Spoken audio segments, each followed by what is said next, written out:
Startup fintech, sebuah bidang startup yang bisa dibilang sempat menjadi primadona para investor, kini mulai mengalami gejolak. Banyaknya kegagalan dari startup di bidang ini membuat para investor mulai mempertanyakan apakah bidang fintech ini masih cukup mumpuni. Kira-kira apa alasan yang membuat bidang fintech ini mengalami gejolak? Mari kita bahas semuanya hanya di Opsiana Podcast. Halo semuanya, selamat datang kembali di Opsiana Podcast di Studi Kasus. Di Studi Kasus kali ini kita akan membahas bidang fintech lagi. Dimana beberapa pembahasan yang lalu gue membahas bahwa fintech ini adalah bidang yang lumayan stable dan diminati oleh para investor. Tapi kini sudah mulai berubah, dimana para investor mulai mempertanyakan apakah bidang fintech itu semanis di masa-masa jayanya dulu. Apakah startup fintech sudah mulai kehilangan taringnya? Dan kalau iya, kira-kira apa aja alasan yang membuat startup fintech itu mulai mengalami gejolak? Setelah melakukan riset, di sini gue menemukan beberapa alasan yang bisa menjadi potensi yang membuat startup fintech kehilangan momentum mereka. Kira-kira apa aja alasannya? Mari kita bahas yang pertama. Yang pertama adalah penurunan kualitas aset dan pinjaman. Bisa dibilang yang mengalami ini adalah startup fintech yang bergerak di peer-to-peer lending dan juga pinjaman, di mana servis atau layanan yang diberikan oleh startup fintech ini adalah memberikan sejumlah uang sebagai bentuk pinjaman kepada seseorang atau ke badan usaha.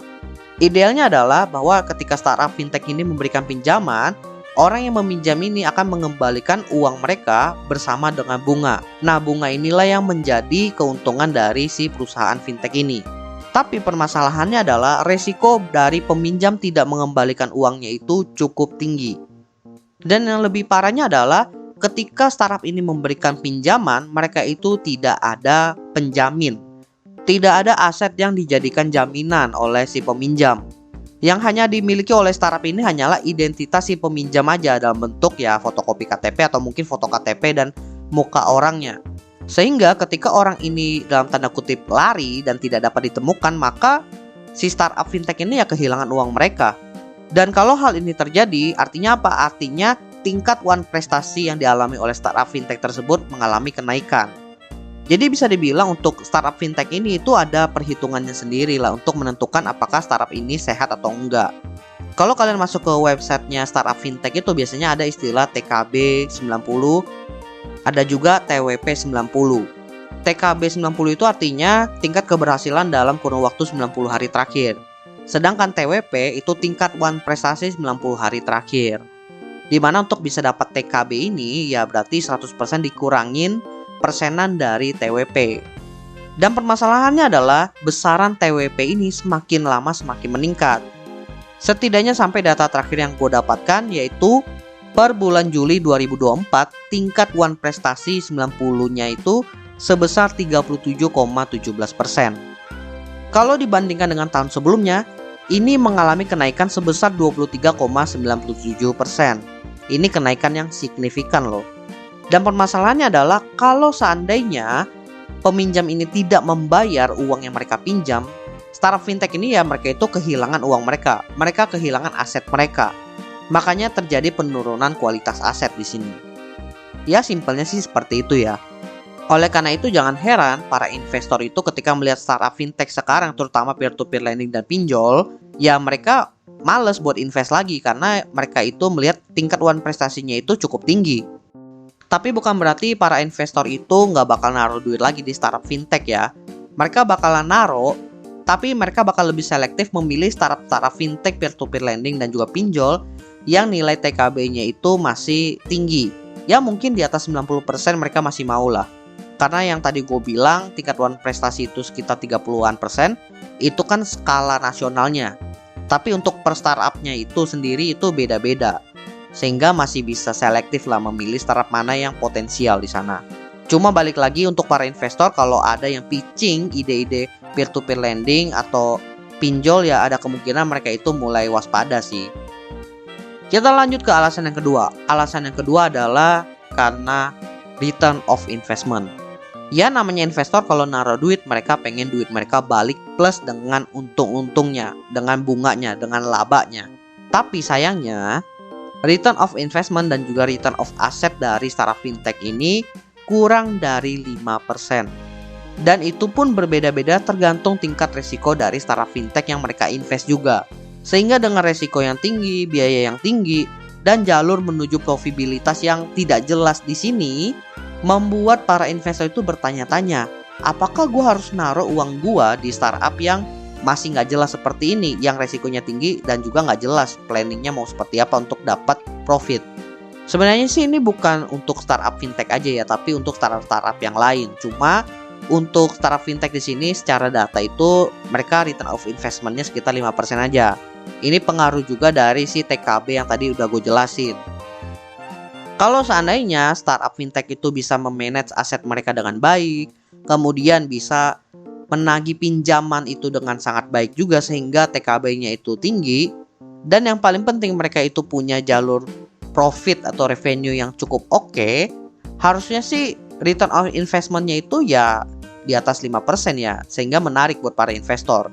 Tapi balik lagi lah, kita nggak bisa ngetok hal ini itu sama rata untuk semua startup, karena pengelolaannya beda, kemudian lingkungannya beda, sehingga untuk bisa mengetahui ini para investor ya harus filter satu-satu lagi. Cuma biasanya kalaupun investor yang baru mau invest nemu startup fintech yang investmentnya itu di atas 5%, kemungkinan sih startupnya itu udah take off juga sih, udah berhasil lah intinya. Lanjut ke alasan yang ketiga, yaitu regulasi. Ya nggak bisa dipungkiri lah bahwa munculnya banyak startup fintech di Indonesia itu di saat regulasi fintech itu belum ada. Ya bisa dibilang dalam tanda kutip mereka itu menggunakan celah hukum yang ada, celah regulasi yang ada. Sekarang pemerintah itu sudah punya regulasi untuk mengurus fintech itu sendiri. Jadi regulasinya itu terpisah spesifik untuk fintech, di mana ya banyak kewajiban-kewajiban yang harus dipenuhi agar startup fintech itu diakui berjalan di Indonesia. Ya bisa dibilang fintech resmi lah, yang diakui oleh OJK. Sering kan kalian dengar-dengar seperti itu. Dan tentunya kewajiban-kewajiban ini harus dipenuhi agar benar-benar bisa beroperasi dengan leluasa di Indonesia. Dan bagi para investor, regulasi-regulasi ini sangat membatasi mereka, terutama untuk mendapatkan investment yang cukup besar. Karena investor itu harus merogoh kantong lebih dalam, terutama ada kewajiban untuk tingkat modal tertentu agar fintech itu bisa berjalan. Lalu juga dari sisi keuntungan mendapatkan profit itu, bunga pinjaman sudah diatur nih oleh pemerintah. Makanya jangan heran dulu ketika belum ada regulasi, startup fintech itu bunganya bisa sampai puluhan persen dan investornya cepat kaya. Kalau sekarang yang resmi itu udah nggak bisa seperti itu. Meskipun banyak startup fintech yang dalam tanda kutip nyari celah ya untuk bisa dapat duit tambahan selain dari persenan bunga, tapi tetap aja karena regulasi ini ya nggak leluasa bagi para investor. Dan alasan yang terakhir, pemberantasan ilegal. Nggak bisa dipungkiri banyak investor yang naruh duit mereka di startup fintech di Indonesia itu ke startup yang ilegal.